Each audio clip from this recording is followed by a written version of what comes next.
5:30. Good evening. It's May 21st, 2026. Welcome to the Topeka Public Schools School Board meeting. This evening, we were going to start with item 1 on the agenda, which is roll call. And Madam President, Mr. Tatum is here. He joined in the executive session. So I will mark him present. Thank you. Mrs. Boley? Yes. Mr. Munoz? Present. Dr. Bonebrake? Mrs. Schmidt? Present. Dr. Schumacher? Mr. Tatum is here. Ashley Beeson? Dr. Beeson? Present. Thank you. Next item on the agenda is item 2, executive session, and I am looking for a motion. Madam President, I move the Board of Education of USD 501 recess into executive session for 30 minutes to discuss confidential personnel matters to protect the privacy of the individuals being discussed pursuant to the personnel exception in the Kansas Open Meetings Act, and return to open session in the boardroom at 6:02. The superintendent, board attorney, and executive staff members are invited into executive session. Thank you. And a second, Dr. Schumacher. Any discussion? All right, we're ready for a vote. And the vote is open.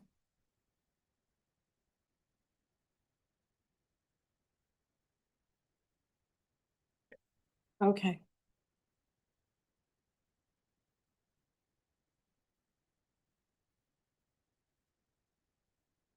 All votes are in and the motion carries.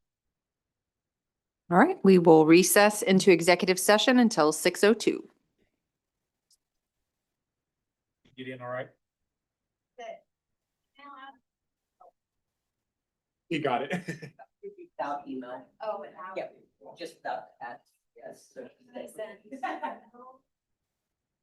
I was just. Oh, that one. Yeah, that should be 8 weeks.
We are back from executive session. The next item on the agenda is the Pledge of Allegiance.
Thank you. Next item on the agenda is item 4, adoption of the agenda. Mr. Busey, did you have an amendment that you wanted to make before we get that motion? I do, thank you. I would request that for item 20.2, that we strike through the words virtual education. It should read request approval to publish hearing notice amending the 25-26 budget. That virtual education carried over from the last time the district had to do that. All right. Madam President, I move the board adopt the agenda as presented. Actually, it would be as amended. I'm sorry, as amended. Thank you, and I need a second. Dr. Bonebrake, thank you. Any discussion? All right, seeing none, we're ready for a vote.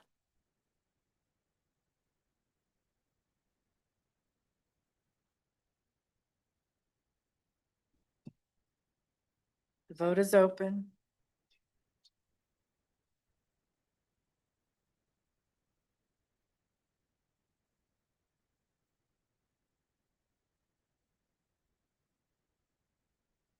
Mr. Tatum, how do you vote? I vote yes. Thank you. And the motion carries unanimously. All right, we're on to agenda item number 5, which is school highlights. Dr. Anderson? Thank you. I don't believe we have anyone here from the for National Speech, Language, and Hearing Month. Do we have any speech pathologists? Well, we want to proclaim that May 2026 is National Speech, Language, Hearing Month. We thank our tremendous speech language professionals for all that they do. Now, we know it's the last day of school, so they're not here today. But we will reach out, and if they either want to come or want us to present a video, we'll do that at the next meeting, but we thank them. Next, we'll bring up Mr. Dick and Miss Nichols, and they have some amazing students who did the pledge. They'll be calling their students out for awards, but also sharing with you what a CTE scholar is. We're making history here at TCAL. We'll turn it over to Miss Nichols. Every day. I'm telling you.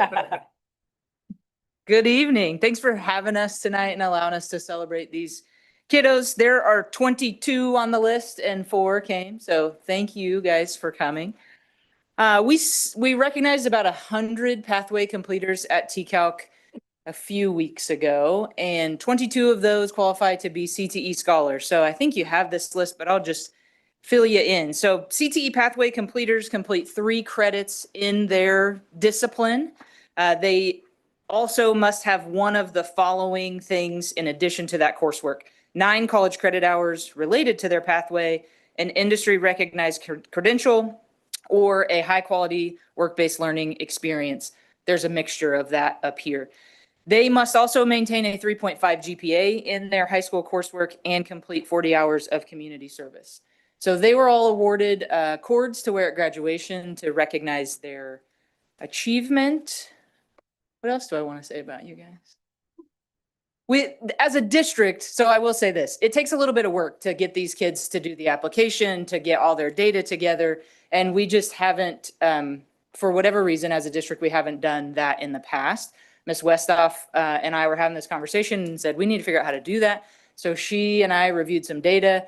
She gathered the kids, talked to them about what do you need to do, what information can you bring to us, and we help them all apply. And then KSDE provides the recognition certificate, pin, and cord. Is there anything you guys want to say? Yeah, they don't have questions for me. All right, who's got questions for our scholars? Miss Boley? I'm so proud of you.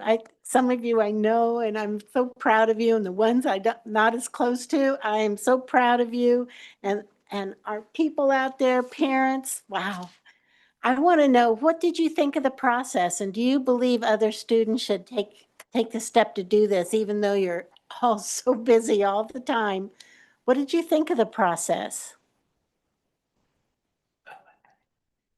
We made it pretty easy on them. I thought it was pretty good. I thought it was enjoyable and fun, and I think that more students should do it.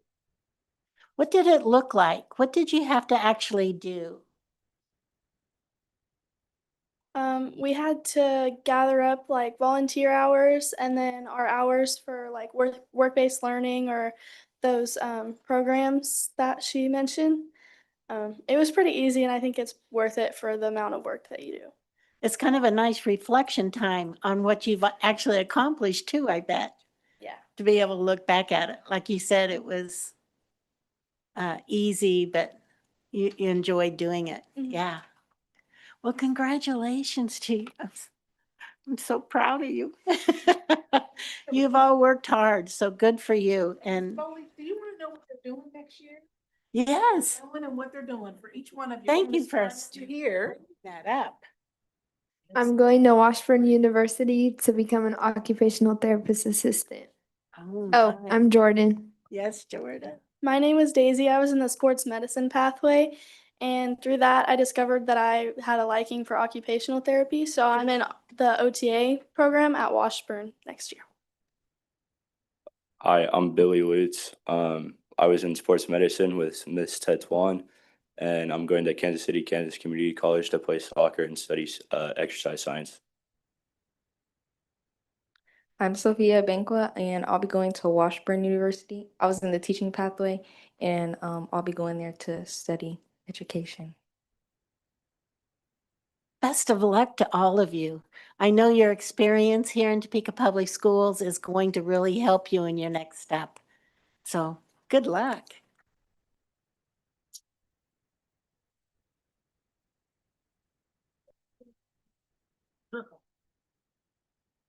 I'm gonna find them here. We have them for everybody. There's Daisy.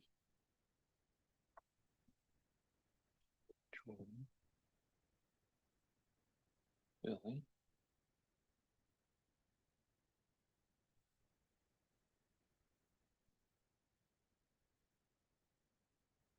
You already moved over, Sophia. Because I'm the first. You go, kiddo.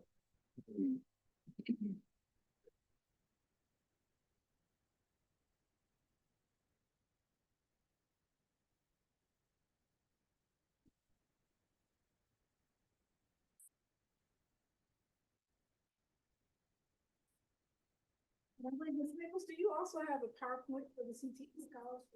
That's for the Stormont Vale part. Do you want to do that now? Take their photo? Yeah. Board members, this certainly highlight. Take a few minutes of a break and have a photo with our students. We will be right back.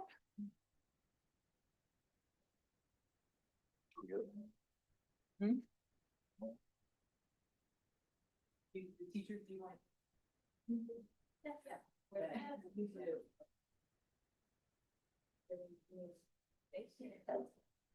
Yes.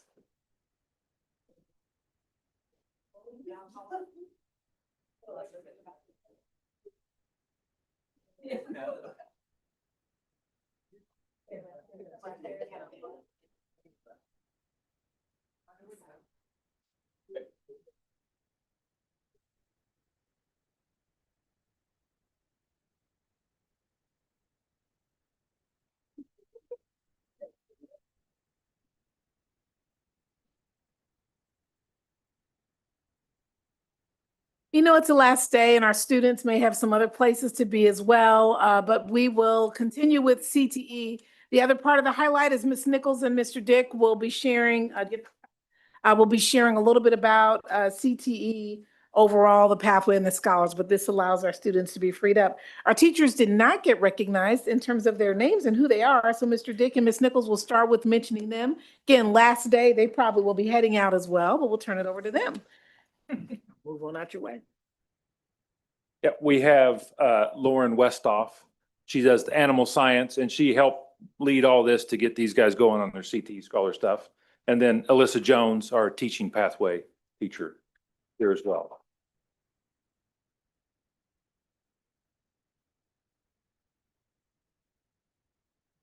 Next, you have some information at your table or at your spot there with some data.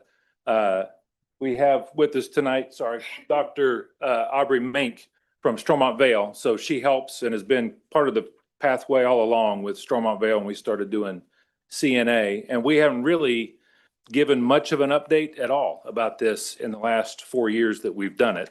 So since we were going to be here tonight for CTE scholars, we thought it would be a good opportunity to give Stormont Vale a little recognition for their partnership. We were happy that Aubrey could join us tonight to talk about that and just share a little bit of the history timeline of what we've done there, and then some of the data that we have over time of students as they've gone through this program. And so most of you, I think you all were on the board probably when we started this, maybe we were pretty close to. So in 2022, in the fall, we started with Stormont Vale and doing the CNA program. So if you remember at that time, we had hosted a CNA class for Washburn Tech. They had lost some instructors. They took the instructor that had been at TCALC and pulled them back to Tech. They weren't able to fill that role. Stormont Vale was part of that partnership, and just we had started a conversation about what would that look like if Stormont Vale were to provide the instructor and offer the CNA certificate. And so we began down that path at that time. So I think that conversation probably happened about the 1st of July. And we started in August, the first day of school, with a CNA pathway with Stormont Vale and instructors that are their employees and doing that. And so we started that year, 2 sessions, 20 students in the morning, 20 in the afternoon, each semester. The summer of that year, we started phlebotomy for the first time, and we had our first group of phlebotomy students. And then you can see over time, we've trained 229 CNAs in those first 3 years. We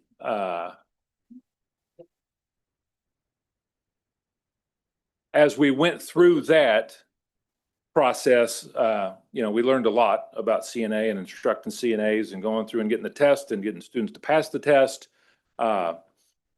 When you do that, you're under the Department of the Aging and Disability Services, who kind of certify CNA, and they have restrictions about clinicals and where that happens. So they have to be in long-term care facilities. A lot of these students end up working in long-term care facilities, taking positions there rather than at the hospital. They couldn't do clinicals at the hospital.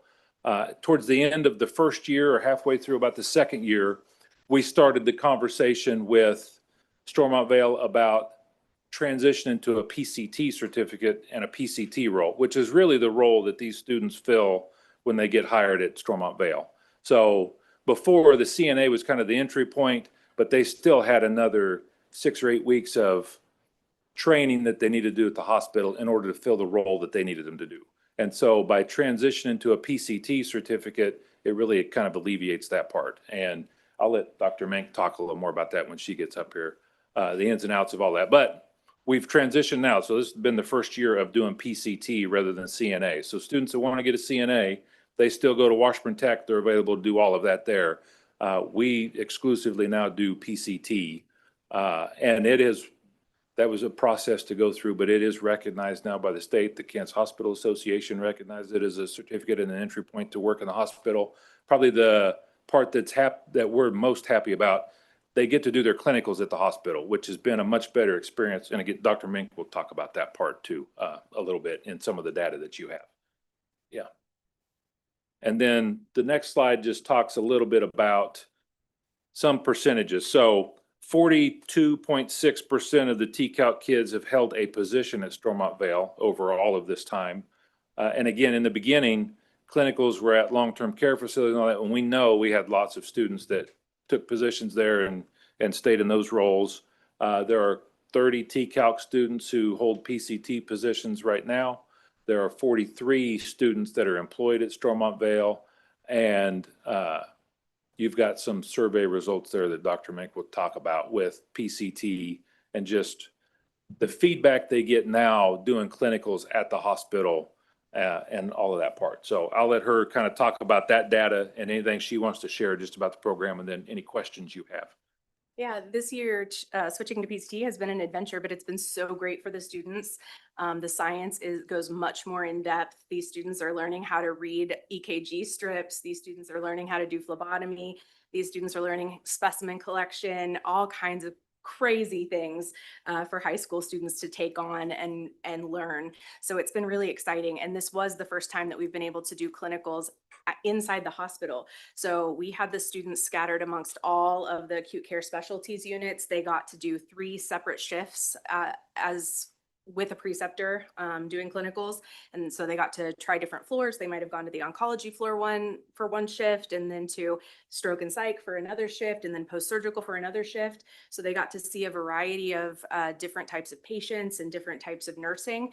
And they universally loved it. When we surveyed the students and surveyed the preceptors, the students had a great time. They were really well mentored by their preceptors, and our PCT preceptors, they'd never taken students before. Of course, our nurses take nursing students, but our PCTs have never had PCT students to take. So we were really hopeful that we prepared them well enough, and they believed they were prepared well enough, and they were so impressed with the students. They said so many great things about the students' skill levels and their professionalism and their compassion for the patients. So it was just an amazing experience, and we have 4 more of them. We already have some of them working at Stormont Vale, and 4 more of them start Tuesday. So we're really excited to have this many students in our hospital. What's the difference between a CNA and a PCT? The CNA program, Certified Nurse Aide, is very focused on long-term care. And so a lot of the skills that they do in that pathway are related to bathing, grooming, feeding, those kinds of things, activities of daily living, mobility. And with the PCT, they're like a true nursing assistant. They're doing EKGs, they're doing phlebotomy, they're doing range of motion, they're doing actual nursing skill. And so they're really the right hand of the nurse more than what a CNA is. Is the pay the same? The pay is more for a PCT generally. It depends on the organization. But yeah, PCTs and phlebotomists tend to make a little bit more money than a CNA. Did I miss it, or can you share what PCT stands for those who may not know? Patient care technician. Thank you. Yes. Any other questions? Ms. Boley? I just remember when this all first materialized and I kept thinking, how in the world is this going to work? And kudos to you. Yeah. They're giving you all the credit back there because it is all because of you and you taking that leap of faith and helping our students into that next phase of life. And I've talked to a couple of those students and their excitement when they do the clinicals. They get so excited to actually put things in practice. Mm-hmm. And I just appreciate how you've grown this program, shifted it out, gotten it to where our students are just being very successful. So I just really wanted to thank you. I also wanted to ask you, what rewards has there been for you personally and maybe in the profession? For me personally, this has shown me what my team can do. Like Mr. Dick said, we had I think 2.5 weeks between the day that my team was assigned to get this program running and the first day of school. And I remember taking a big deep breath and being like, okay, guys, we got this. And my whole team of nursing educators, I have a whole team of educators that are all different nursing specialties. And we have phlebotomists and CNAs and all kinds of rehab people, respiratory therapists on our team. And I was like, okay, everybody take a topic. We're all going to teach these kids everything we know. And my team just showed me what they could do in that time. And since then, it's been kind of the same. Like sometimes my team gets overly excited. I'm like, they don't need to know everything that you know in your whole brain ever. Okay. But they get very excited to be able to mentor these kids and like get them to a place where they can have a really bright future, because healthcare will always be an in-demand profession, no matter what these students choose to do with that groundwork. So we love the program and we love TCALC, and these guys have been wonderful to let us experiment. And if we say, we think we could do something totally different and crazy, can we try this? If it's good for the students, they're willing to let us try it. So it's been a really excellent journey. Well, they have nothing but high praises for you as well. When they tell me about the program and why it works, it all comes back to you. So thank you. Thank you for giving our kids that bright future. We appreciate it. Thank you.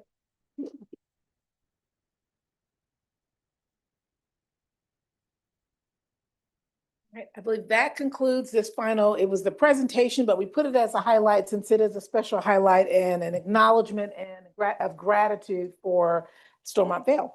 I'm going to turn it back over to you. All right. Dr. Anderson, are we still going to do recognition of ShareFest? You know, ShareFest actually will come at the maybe second meeting in June, but we do want to share, Dr. Gray, did you want to share that we had ShareFest, or I'll mention that we had it? And the number of churches, I believe there were, ShareFest will be sharing that when they come. We do have a small video, but we want to save that video for them to see it since they're not here this evening.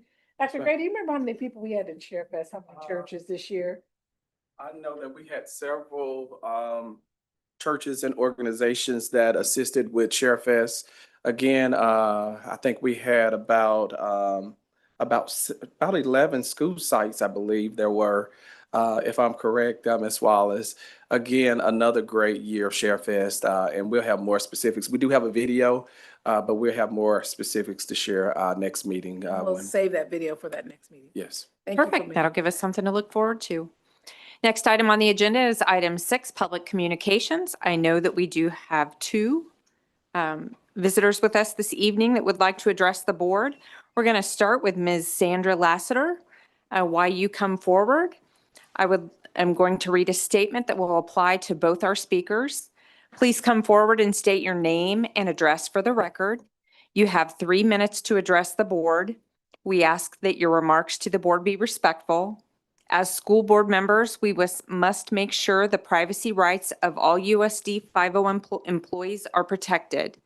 Please keep your comments generalized and refrain from using employee names or other identifying information. Board Policy 2050 requires all complaints to be made and resolved at the lowest administrative level. When a complaint is made directly to the board, it is referred to the superintendent and building principal for investigation as well as resolution. Thank you. Thank you. Sandra Lassiter, Faith Temple Church International Academy, 4210 Gage. Thank you, Dr. Anderson. Thank you for that article. Thank you for the information that you've returned to me. I wrote an email to the board, and I've not heard from any board members other than Mr. Tatum. We spoke briefly, but there's an issue that's been unresolved, and we've spoken about it before, and that is about our children that were investigated or interrogated at Topeka High, and those children are still in trauma.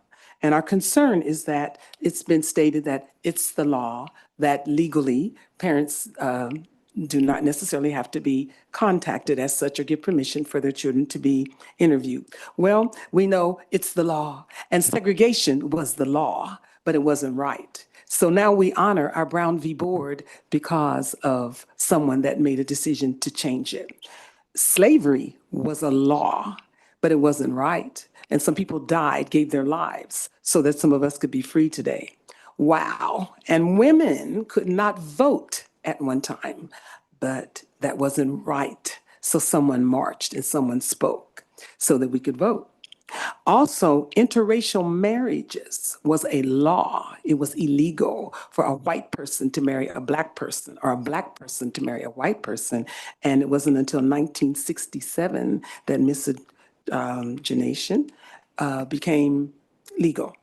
So What am I saying tonight? I'm saying it takes courage and integrity to stand for right and for truth. So now we have some legal issues going possibly with the policy that's been written, and that is, there is a place in there where it says reasonably contacted the parents. No, parents need to be contacted if children, minor children, are to be interviewed. Parents need to be contacted and they need to consent. That's the right thing to do. Now, we have some Topeka Public School graduates who have matriculated to our universities and they're willing to give back. They value our children. I'm sure our 501 board and others value our children. And I don't think there's a person sitting in this room tonight that would have allowed your child to be interviewed without your knowledge. I do believe that you would have stepped up, it would have been resolved by now. And that's been a few months ago that this has happened. I want you to know that these Topeka Public School persons are joined with Topeka Police Department, and there are some officers that want to work with them on a safe youth initiative. They're qualified, they have the heart, they have the compassion, they have the intellect, and they'd like to have a conversation with you and love for you to hear from them. So it would be very nice when they contact you for you to respond. Yes, ma'am. Time? Do I get a minute? Don't get a minute tonight? Thank you, love. Appreciate it. Thank you, Carlene. You always keep me straight. I love it. We really want to coordinate with 501 because these persons that want to take a stand and help with our youth value all of the young people in Topeka. Thank you so much for your time. Thank you, Miss Carlene, always checking me. I love it. Thank you.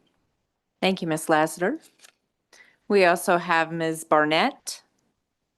You come to the podium. And as a reminder, please state your name and address for the board, for the record, and you have 3 minutes to address the board.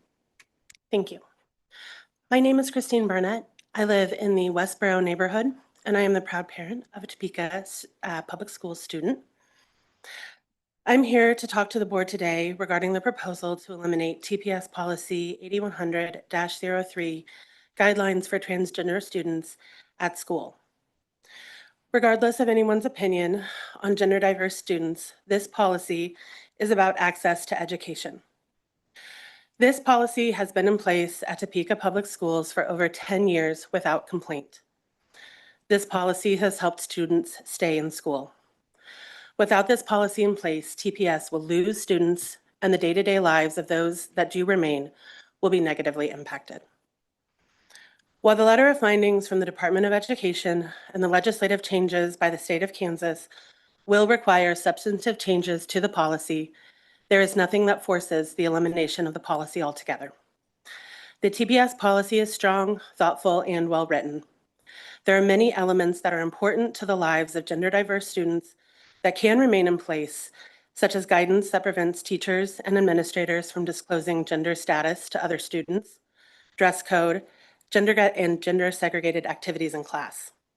Additionally, the board may also consider this as an opportunity to strengthen other provisions related to bullying, non-discrimination, and teacher training that will better equip staff and administrators to interact with gender diverse students. The proposed reissued guidelines read as a regurgitation of the letter of findings from the Department of Education and provide no real guidance on the lived experience of gender diverse students at Topeka Public Schools. Gender diverse students do not cease to exist simply because the state of Kansas passes a bathroom ban. In this time of increased hostility towards gender diverse students, I believe it is even more important to keep these additional safeguards in place for the protection and safety of all students, staff, and administrators. I would further note in the settlement agreements published from other districts on similar policies, including Olathe Public Schools, there's a 6-month grace period for schools to make necessary changes to their websites and policies. There is no need to eliminate this policy today. I implore the board to take the time to consider how this policy could be rewritten or reimagined to comply with the Department of Education and state of Kansas in good faith while still protecting gender diverse youth at Topeka Public Schools. If we are to be strengthened by diversity as our school vision claims, then the board must show that commitment to all its diverse students. Make no mistake, gender diverse youth, transgender youth are under attack.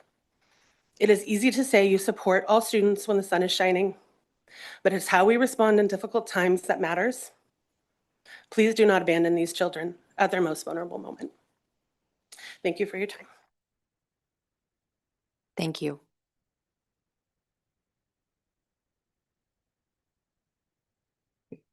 Next on the agenda is item 7, which is disposition of business by consent. I am looking for a motion.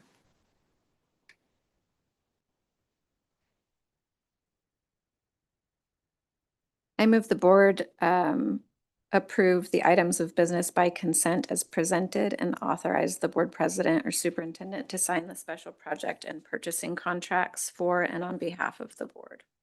Thank you. In a second, Dr. Bonebrake, thank you. Any discussion?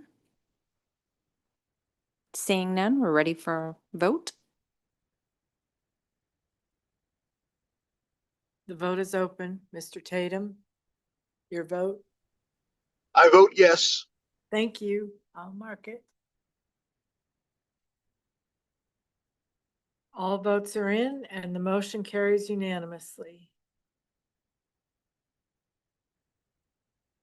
All right, as we have covered the superintendent's report, which was the highlighting of TCALC and the Stormont Vale partnership, we will move to item 20, which is discussion items. First item is Resolution 26011, authorizing the reissuance of 2020B bonds as tax exempt obligations. Mr. Busey? Yes, thank you. I have a couple items for you tonight. The first of which is the reissuance of our 2020B bond issue as a tax exempt issue. So the requested action to approve this resolution is actually the final step in a refinance plan that was approved back in 2020. So back in 2020, we refinanced the 2016 A series bonds and secured significant savings to approximately $20.4 million. So, I mean, those are real dollars. The interest rate environment at the time allowed us to do that. And we sure are thankful now that we did that. It also allowed us through this time to carry a much smaller mill levy than we would have had to had we not done the refinancing. We were up closer to 7 mills and what we had told the taxpayers, and now we are down closer to 3 mills. So again, very good. As part of that plan, the investor agreed to reduce our interest rate on those bonds from 3.59 to which was a taxable rate, down to 2.72, back to a tax exempt status once the refunded bonds were redeemed. And that'll occur August 1st of 2026 if this action is approved. Again, this is just a formality in the refinancing plan. The majority of the remaining work it will be held or will be conducted by our bond counsel, which is Gilmore and Bell, and we've also been working with our bond advisor through Raymond James. Questions on that one? All right, anybody have questions for Mr. Busey? There is an action item that we'll go through our discussion items first, and then we'll move to our action items. So any further questions on the tax exempt obligations? Mr. Munoz?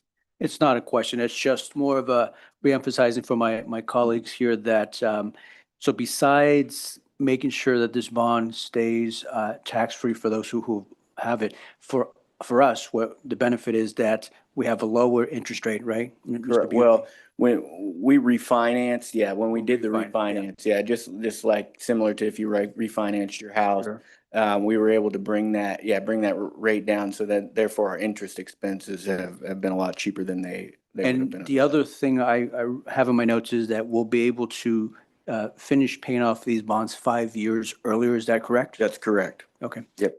And yeah, we cut quite a bit off of that 5 years, and we'll now have them paid off in 2039. 2039. Okay. And anytime that we can save, pay things off, have a lower interest rate by refinancing, we help taxpayers save money. Absolutely. Okay. Any other questions for Mr. Busey? All right, the next item that we have, so don't leave the stand quite yet, is 20.2, the approval to publish hearing notice amending the 2025-2026 budget. Yes, thank you. And thank you for amending the text in that agenda item. So we are here to request approval to go ahead and republish our hearing notice in the Topeka Metro. We are wanting to amend two of our funds and republish those budgets. So the at-risk fund and special education. So at risk, we've talked about this a lot in Budget and Finance Committee. At risk, the head count that was budgeted was 8,045. And that actually had some padding on it based on our estimates. But when we got our audited results, it came back higher. We had 101 more. So summary on that is, although we have declining enrollment, our free lunch, which is what this is based off of, we get at-risk dollars based on the number of free lunch students and the FTEs that are derived from that. Our free lunch population that was audited was increased from the prior year. So we will get some extra funding because of that, a little north of $586,000. And so in order to spend those dollars, we would have to republish to raise our expenditure authority. And then for special education, this one's a little tricky. So this was trending really close to our budget authority. We've had, some unexpected expenditures. We've had to put quite a large amount of dollars into some sped transportation costs this past year. And since we were already republishing the at-risk, it behooved us to go ahead and I added $500,000 to our proposed expenditure authority in special education, just so that if needed, we would have that expenditure authority to be able to spend out of that fund. I do want to highlight that approval of this agenda item in the action item will grant us permission to publish our notice of hearing. So do you have that, Mr. Ryan? We'll publish a notice of hearing in the Topeka Metro. They will publish it on Memorial Day. We talked about that in Budget and Finance Committee. So we got confirmation that they will go ahead and do that. So this next Monday, if this is approved, they will publish it. We need to wait 10 days before having our budget hearing. So the 11th day will be June 4th, which is the next scheduled board meeting. We would go ahead and have a budget hearing then, but do want to point out that there will be no impact on our general fund or our supplemental general fund budget authority, nor will there be an impact on ad valorem property tax or the mill levy. So this will not change any of that. Many times if we have someone come and talk about the budget, it's usually the mill levy and that ad valorem tax, but this will not affect that. Any questions? Ms. Boley? So the numbers we got back on at risk, are those the numbers counted from last year? Or are those Yep. So the new enrollment, I'm assuming they don't have that data yet. So this was from our last year count for at risk? The current year, it is the September 20th count. So they do go in and count. And then we had our audit a lot later in the year than we normally would. Normally they would do it in December or January, but we just got our legal max, I think, a week ago. So we're kind of late in the game here, but yeah, when we got those back, the audited head count was higher, but they are this year's numbers. So those come from the 25, 26. Yeah. When the registration is going on, families fill out that household economic survey. And then if it is determined that they're in free lunch status, that is what determines the dollars that we get for at-risk. And that's why it's so important that families fill that out, correct? It Correct. helps every Correct. student Yep. in the district if Yep. they do that. So Yes. if we have any parents listening, I hope they will realize that's very important Yeah. for And their student and the other students in their classroom. that's a great point. We had several people, and Dr. Kip can attest, they might put in all nines or something. Not only does that put them out of the category for having any kind of reduced fees for the district, but it also reduces the at-risk funding that we get because we can't count those students. Any other questions? Mr. Munoz?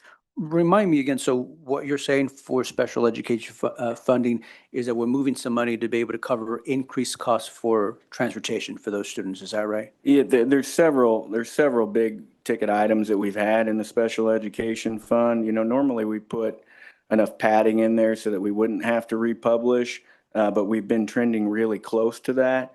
You know, with the reduction in funding, and you know, we're asked to do so many things. We're doing the best we can to stretch a dollar, but it just looked like we were going to be really close with that. So that's there just as a just in case. I still hope we don't exceed our original budget. And remind me again that we're not receiving the funds to the level that we should be. And so what's our part that we're covering for the state in terms of special education? For our excess costs? Yeah. So we do report, we do have to report that out for our excess costs. So what Mr. Munoz is referring to is that we will get special education state aid. As most of you know, that's been a hot topic the last several years because we are not being funded at the level that we should be. And so any dollars that we would put at, you know, the state looks at what we get for a normal child.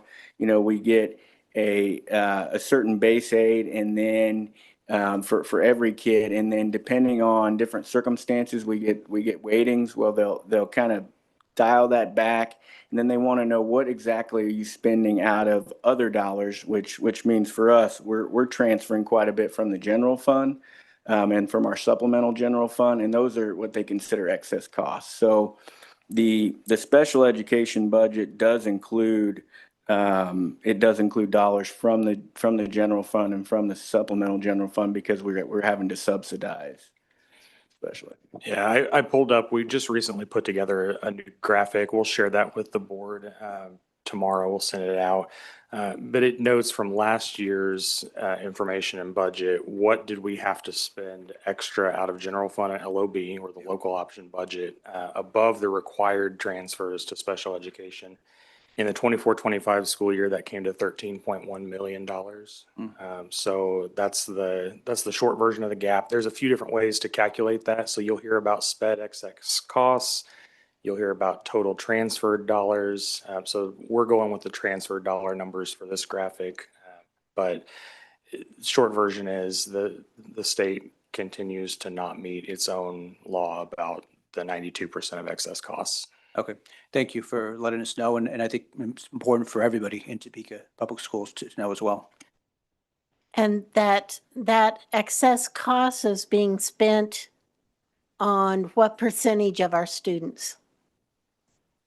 What percentage of our special ed are we at right now? 26 to 27% of About our students are SPED. 27%. It may be helpful to see that graph. Mr. Reinert's going to pull it on up for you. So you can see some of those numbers. Again, we'll add that and send it to you. Any other questions for Mr. Busey or Mr. Reinert? Yeah, Dr. Voenberg? Of course, the federal government said we would fund 100%, that the states would fund it 100%. And our legislature, in their supreme wisdom, said, oh, you only have to do it 92%. And for the last 15 years, they've only funded average 70%. So that makes perfect sense.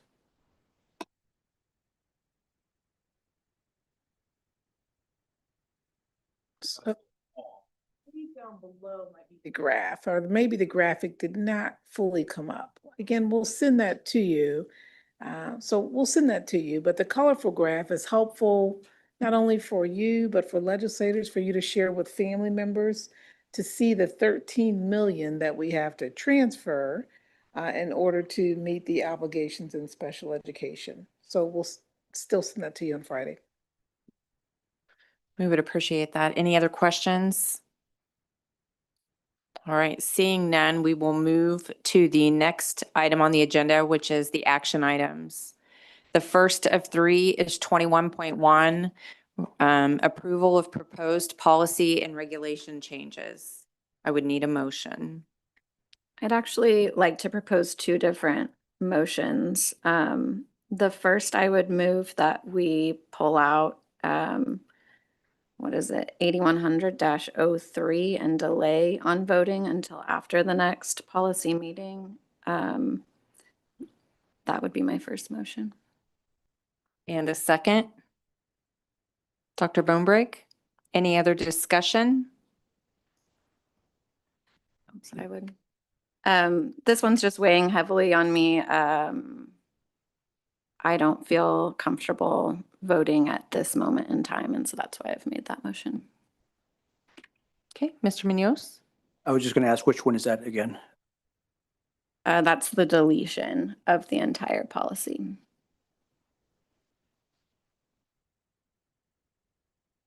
I'm with you that it requires sort of thoughtful process, but I'm also worried about sort of timelines and so Ms. Whiteman, would you care to chime in on from your perspective what we might take into account as we ponder this?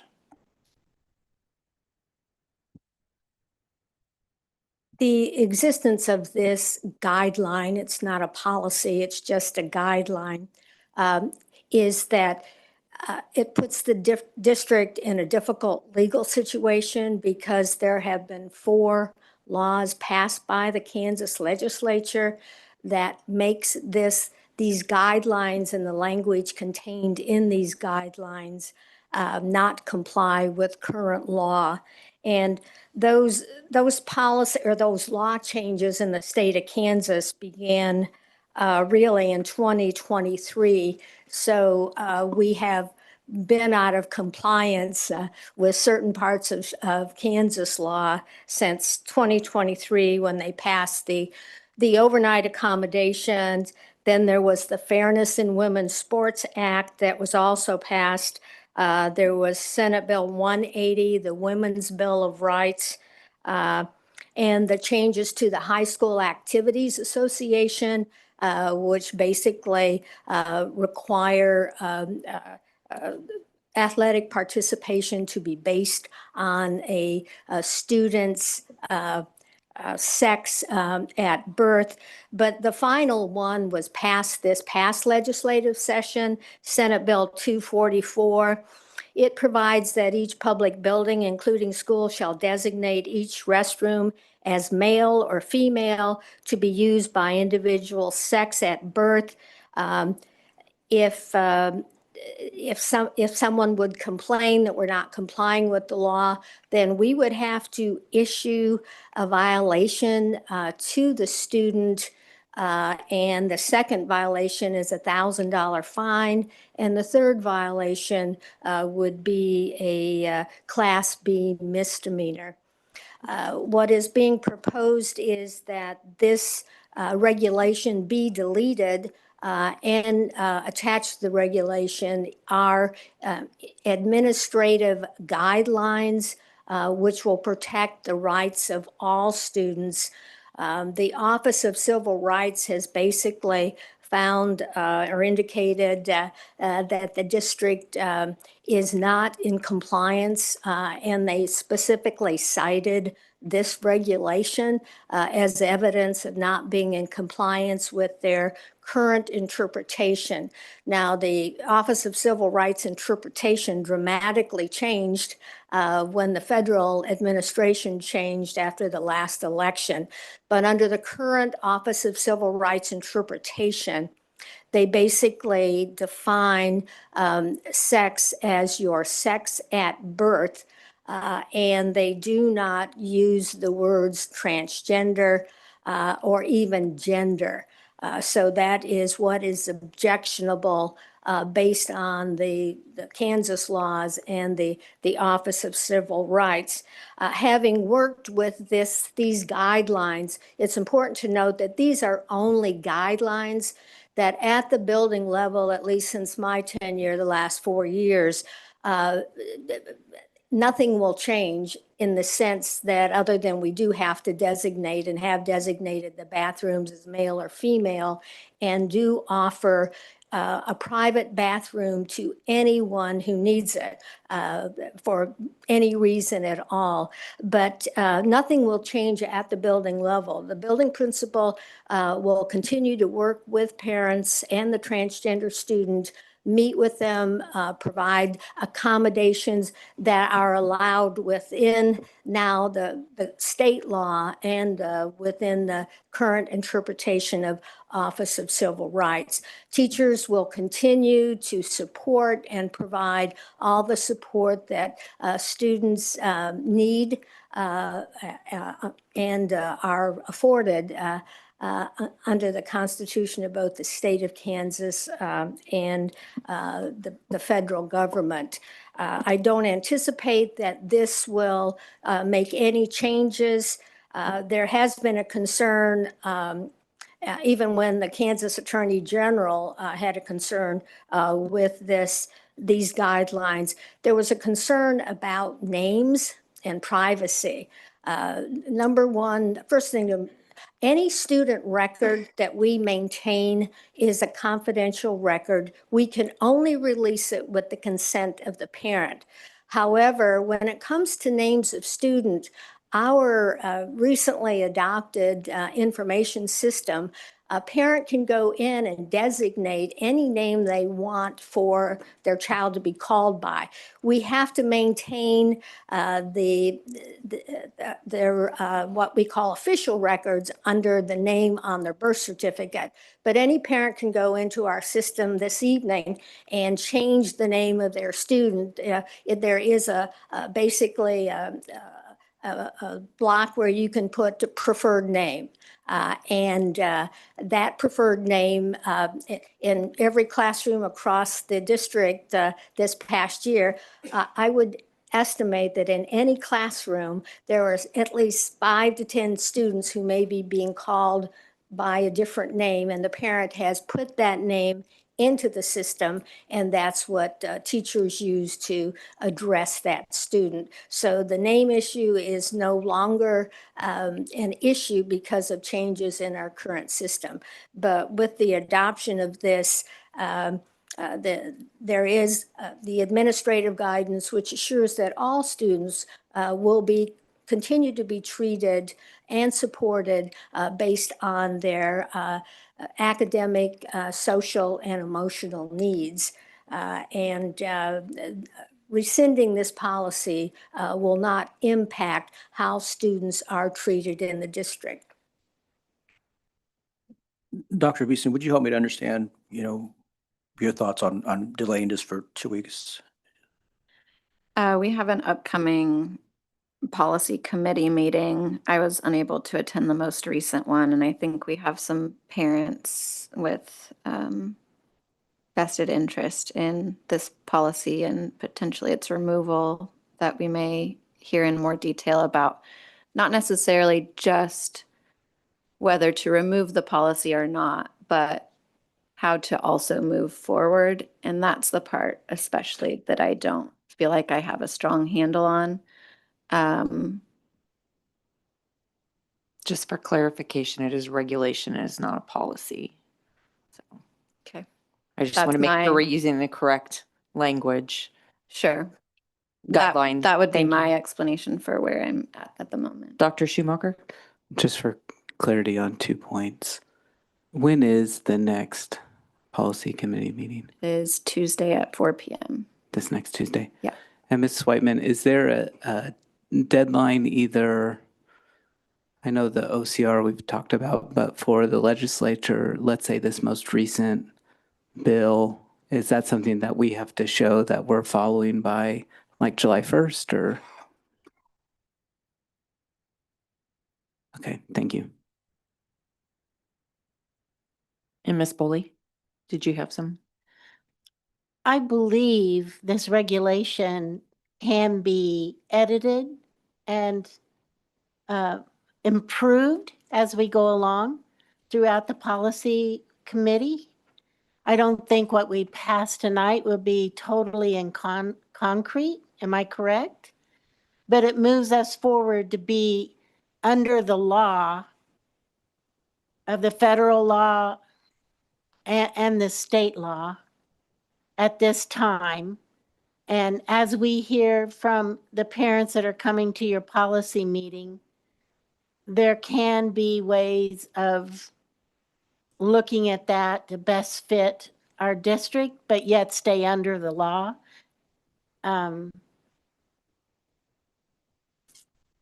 As you know, we're being compelled by the federal government to make moves that we might not totally feel comfortable with.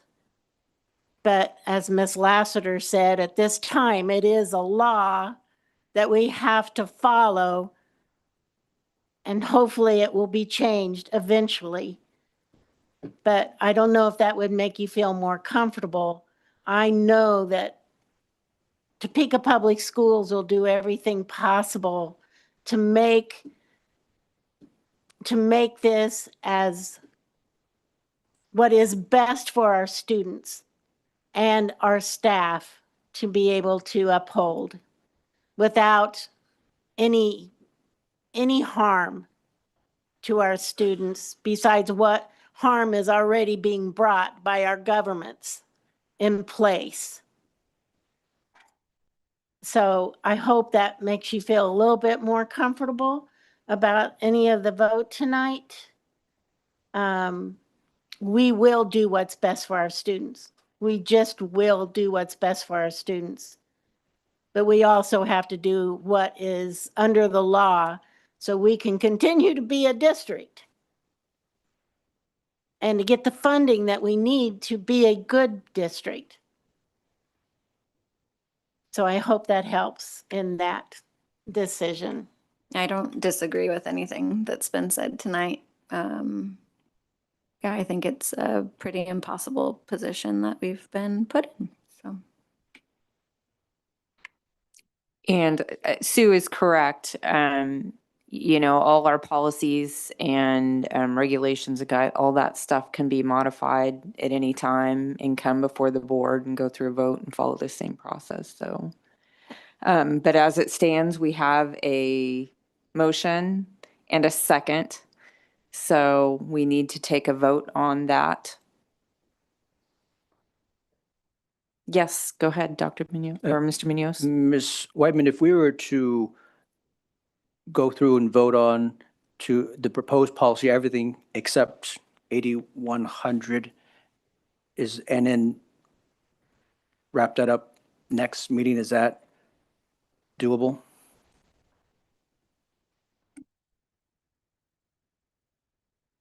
The answer is yes, but to be in compliant with state law and now OCR, which the compulsion with OCR is that if we don't comply with a resolution agreement with their approval, the district could lose $11.2 million in federal funding, which would affect all programs within the district.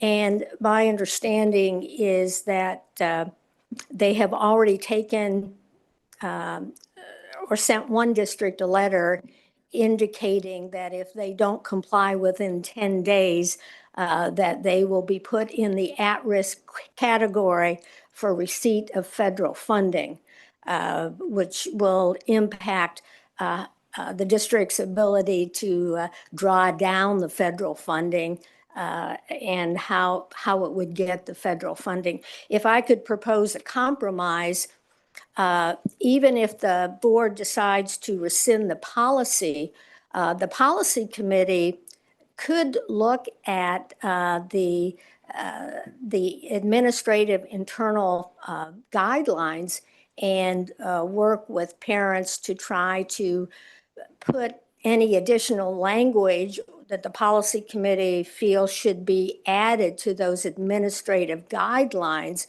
which would really have the biggest impact of ensuring that students at the building level are treated fairly and supported in all of their emotional needs. And that can be done by the policy committee and brought back to the board for input. And that way you would be able to make a good faith effort to comply with the federal and state laws now on the books.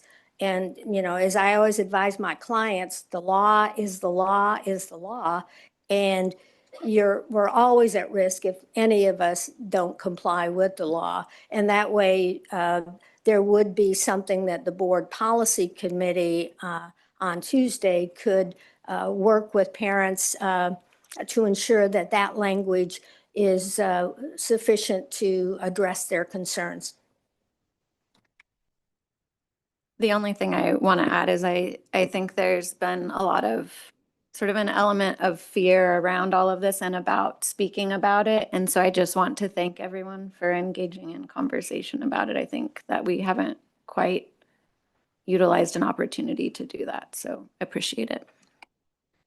So just to clarify, you want to keep your motion as amended? Okay. Mr. Munoz? What's your question? Well, you raised your finger like you had additional discussion. Oh, yeah, Dr. Beeson, your thoughts on the compromise that perhaps what can be done is at our next policy meeting, we can gather individuals who have an interest in this issue and, you know, have some sort of advisory team to be able to help us sort of shape going forward. What is our policy, our guidelines? What does it look like in this era? I don't know. What are your thoughts on that? I mean, I'm very much in favor of that being the next step. I think that definitely needs to be the next step. I am going to keep my motion on the table because that's what feels most right to me at this moment. And if it fails, I absolutely will be at policy and absolutely support that being our next step. Okay, and I just want to clarify, Dr. Bonebrake, you still have a second? All right. All right. So we're ready for a vote. The vote is open. Can we, just a point of order, can we clarify what we're voting on? Her amended motion Is to remove regulation 8100-03 that's slated for deletion and not approve deleting that resolution, but approve everything else in the list. Thank you. and I didn't know, is Mr. Tatum on the line? I didn't know if he, Yeah, I want to I'm make still sure. here. Do you have any comments or do you want to weigh in on any discussion before we vote on this? Thank you. I appreciate you keeping in mind that I'm on the line. I would concur with many of the statements that has been made. Ultimately, I think that Mrs. Whiteman's suggestion for the policy committee to work on the language for the guidelines when we meet next Tuesday, I think that is the way to go. It sounds like Dr. Beeson wants to maintain her motion on the table. And so I certainly understand that. I think at this point I'm more in favor of the idea of voting on the policy itself now and then working to firm up the guidelines as we move forward, similar to the comments Mrs. Boley was making. Okay. Any other discussion? Sorry, everybody. For clarification, there will need to be two motions ultimately, right? Yes. Okay, just want to make sure.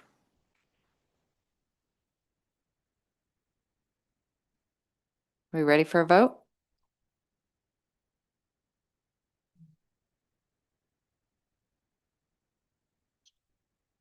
Mr. Tatum, how do you vote?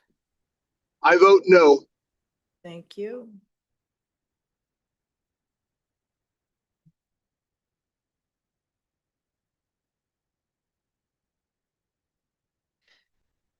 Okay, we have 2 in favor and 5 nays. The motion fails. All right. So, well, if you want to make a motion to read it as it is, we would need another motion if we want to take action on this item. Okay. And anybody can make a motion.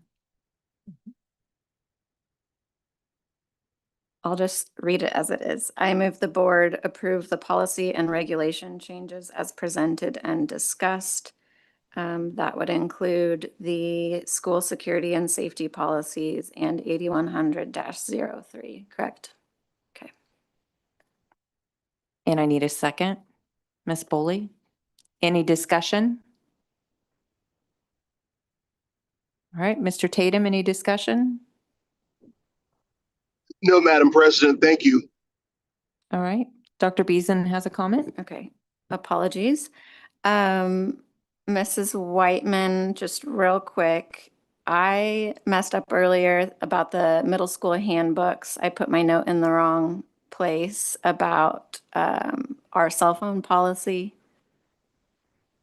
I just wanted to note that policy committee will go over cell phone policy, right? Okay, and so because it is law, there may be discussion of additional changes to our cell phone policy, which may then change items in our middle school handbooks that we just approved. Okay, I just meant to note that earlier. Okay. Appreciate that. Any other discussion? All right, we're ready for a vote. The vote is open.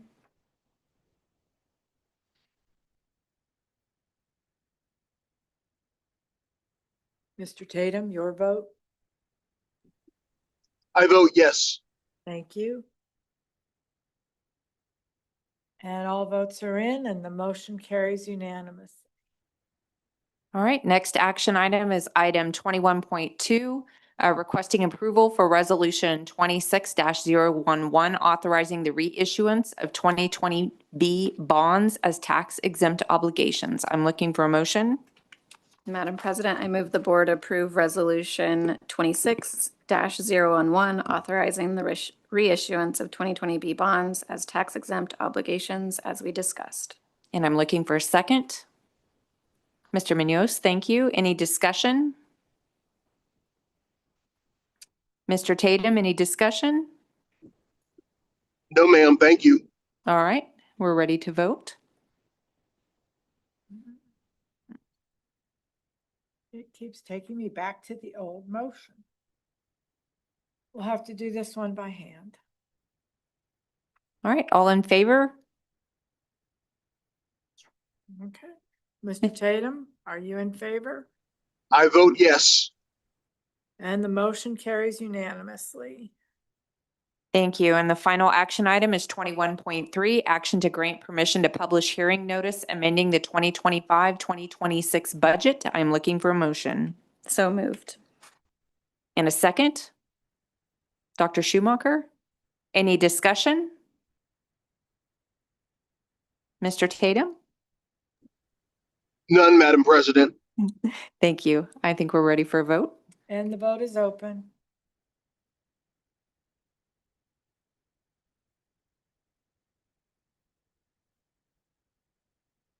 Mr. Tatum, you're a yay. I am a yay. All votes are in and the motion carries unanimously. Thank you. I appreciate the discussion on those items. Next item on the agenda is item 22, and that is board member comments.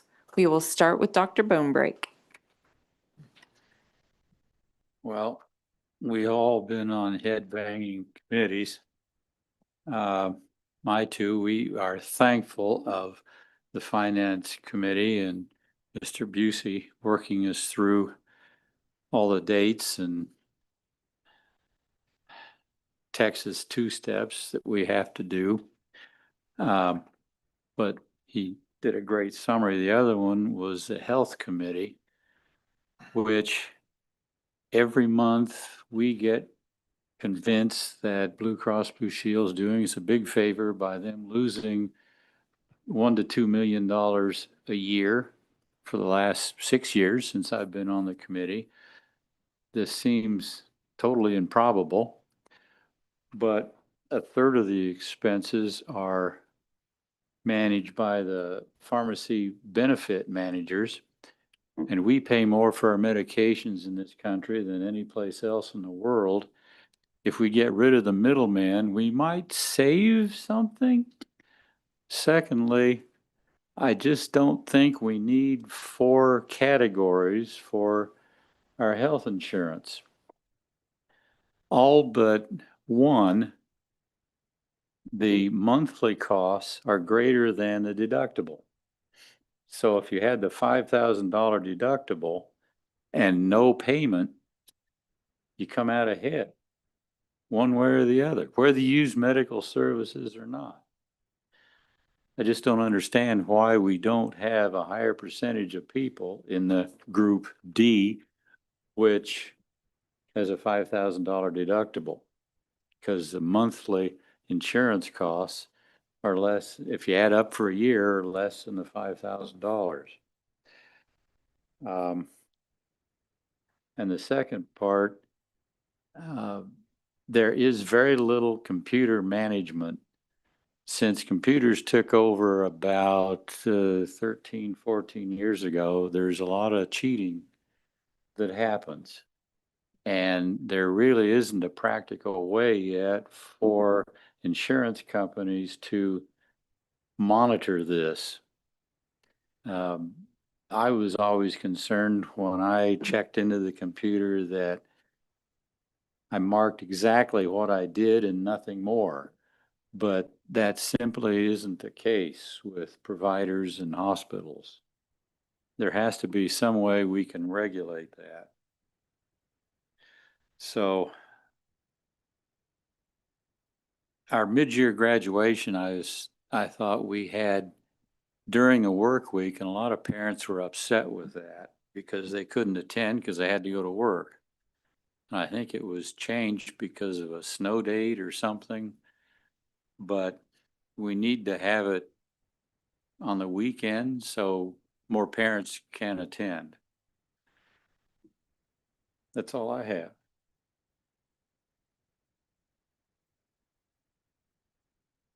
I was thinking the mid-year graduation, I was thinking Hope Street in Cap City there for a second.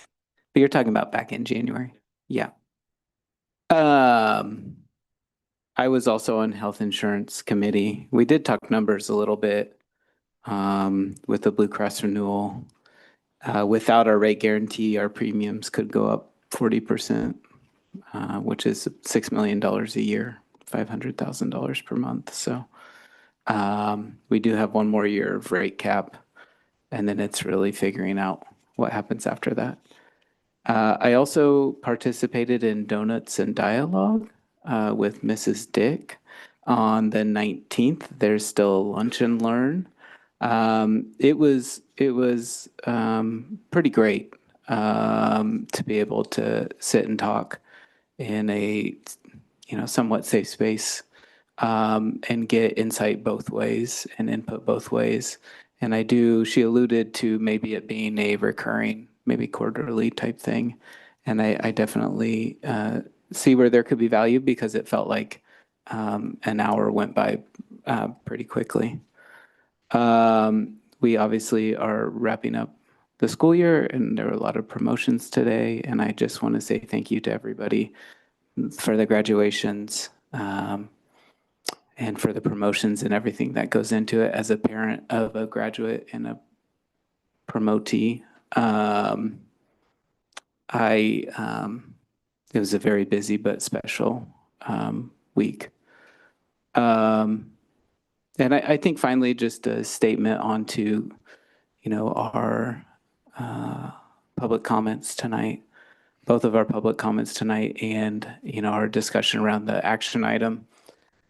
It's pretty crappy that we're put into this position. The thing that brings me solace is I'm confident that our board right now will not abandon any student, no matter what. And so that we can move forward and shape something that helps guide going forward, no matter who's sitting on these seats. And I feel lucky that we're sitting here now so that we're able to shape that, even though it does feel pretty crappy to take the action that we did today. And that's all I have.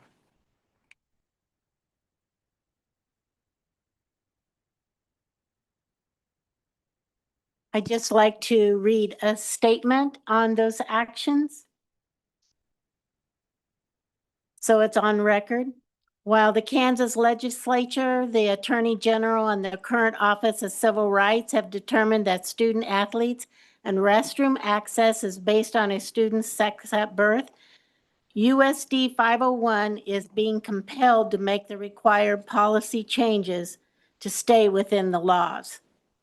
However, USD 501 staff will continue to look out for the best interests of all students and provide them with a safe learning environment free from discrimination, bullying, and harassment. We will always protect students' rights no matter what the law. We will find our way through this shameful time and give every student the best at Topeka Public Schools. I wanted to congratulate all of our teachers who have been able to retire this year and wish them the best of luck, and know that you're always a TPS family member. And at any time you want to come back and work with us after your period of time, we have positions that you can help students further their education and support them in so many different ways. So please think about that. As we go through our graduation week, promotion week, I wanted to state that that is our why. Our why is to get students over that finish line and give them the best possible education so that they can develop the life that they choose in their future. Topeka West, once again, in their theater department, has gotten more awards. They received 10 Gesture Awards, along with the 2 national awards they got earlier this year. And as Dr. Schumacher said, I wanted to thank all the staff, all the members here at Topeka Public Schools that put on these events, graduation and promotions. They are so well done and make students feel so important of their successes. And I want to thank everybody for that. I also want to say that we need to look seriously this summer at our cell phone positions, getting feedback from particularly our building leaders who have to be on the front lines of this cell phone change, and helping students and families understand that this, once again, is another Kansas law that we must follow, and how the families and students can help us follow through with this law. I know that we had policies in place this last year, and there were difficulties with that. And I would like for us to get feedback from our leaderships, our principals, our teachers, to find out what's best to be able to follow through with this cell phone bell to bell. It's going to be difficult. We know the research. This is an addictive device for our teachers, for myself, for our students, and we need to help figure out a way to help them through this addiction and remove it from our school days. So whatever we can do to create some education for families, for students, for staff, to really be able to pull this off without too many punishments for anybody, I would really like to work towards that. Reminder about the Topeka Foundation Golf Tournament that raises money for our students, scholarship money. You can give donations in all kinds of ways. If you don't want to play golf or don't know how to play golf, there are other ways to provide money to go into these scholarships for teachers, for students, to help in that progress. So contact the Topeka Public Schools Foundation and find out how you can help. The committee that I have is personnel. I have information here that anybody can take and make copies or take along with them and return to me. But hiring is going very well for Topeka Public Schools. Just within the last 30 days, we hired 36 certified people to replace positions that are open and 30 extended year classified, and very few openings in our buildings this year. So that's really good data to know that people are wanting to stay at Topeka Public Schools. So you can take a look at this and if you choose. Thank you for entertaining me in my statement. I appreciate that. I just want to be on record that this is an unfortunate, shameful time in history, and we will get through it. Let's take a look here. So last meeting, Ms. Bowley, you suggested that the finance committee might sort of type something up so that the other members could have that. So I did the homework, but we've already voted on some of this stuff. So I think I need to get my notes together a little bit quicker for it. But if you would, but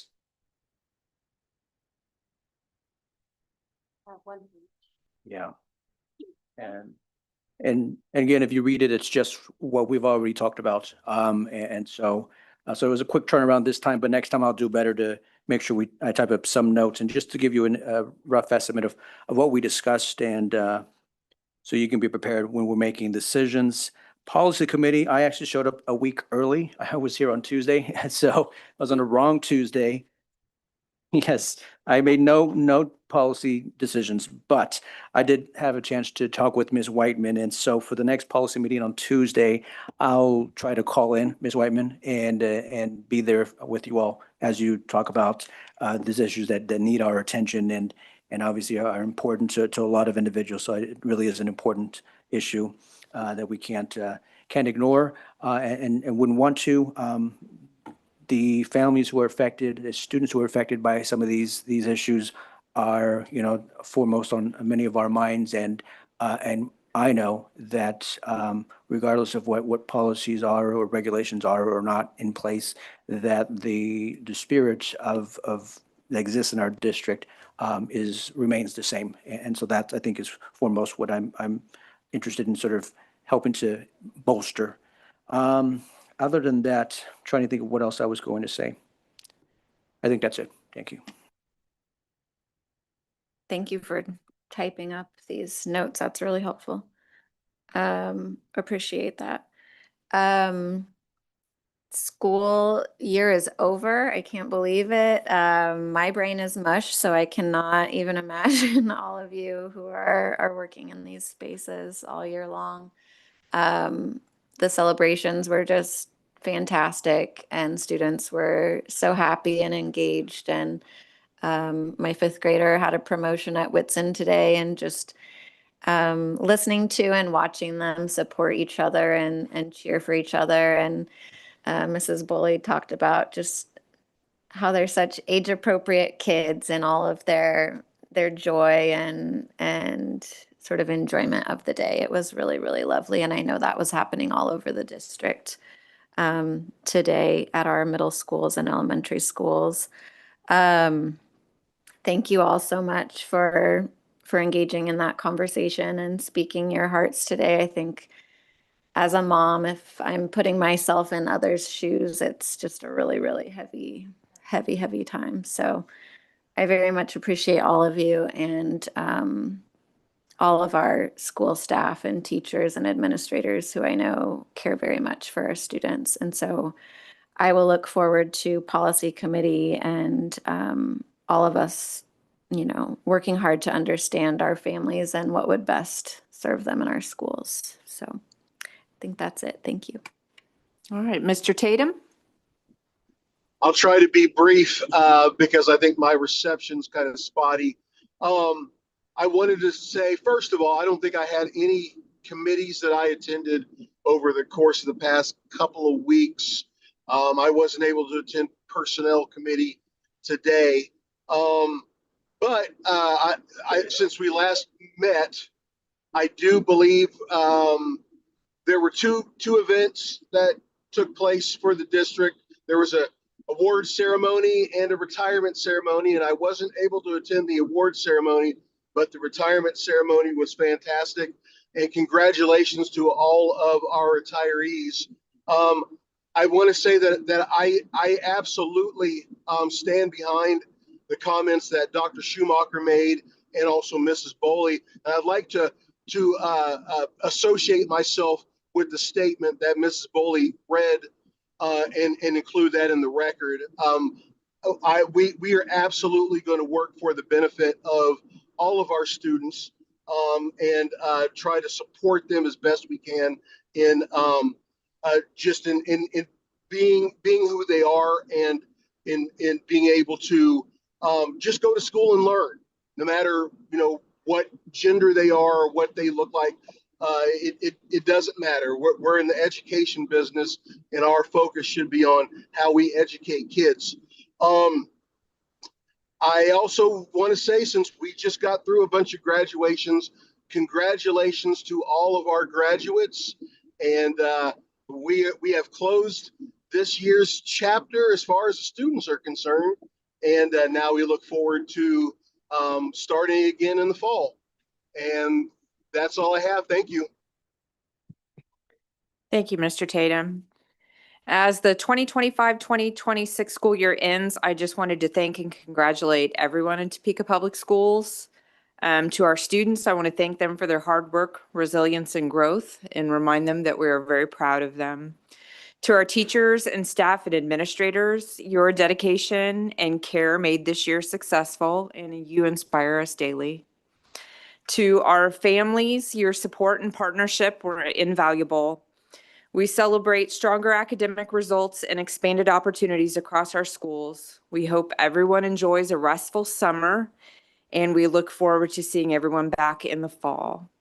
And with that, I am looking for a motion for adjournment. I move we adjourn. Second, Dr. Bonebrake, all in favor? Any opposed? Okay. Let the record show Dr. Schumacher's going to sit here while the rest of us leave. We are adjourned.